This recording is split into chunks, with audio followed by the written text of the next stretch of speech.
Hi, this is Marilyn Hill.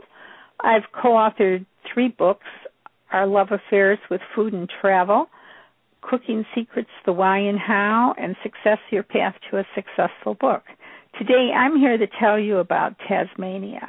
We had a brief, enjoyable 2 days in Tasmania, just basically in Hobart, which is its capital city with close to 200,000 in population. The entire island state of Tasmania has about 500,000.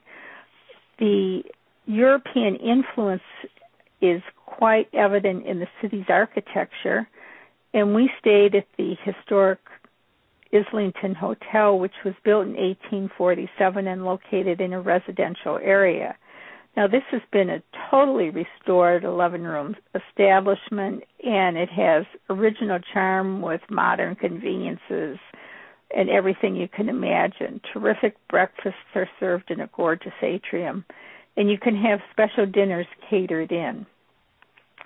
We also visited MONA, which is the Museum of Old and New Art. This was financed by David Walsh. Cost $100 million to build and $70 million for the displays inside. It's been drawing thousands of attendees each day. It's brand new. It's quite controversial. Everything is very avant-garde. There's a little bit of old work, art that's Egyptian, but most of it is quite avant-garde, and a lot of people are outraged, but they're still flocking in. We wanted to see more local produce, and we stopped at Woodbridge Smokehouse, owned by Roger Scales, and watched how he prepared smoked salmon and ocean trout. It's all done by hand and tastes fantastic. And cheese lovers that we are, we had to make a stop at the sheep milk farm and see where Grandview cheeses are made. Their barn for the sheep is called the Sheep Hilton. An interesting site in the waterfront in downtown Hobart's the Henry James Art Hotel.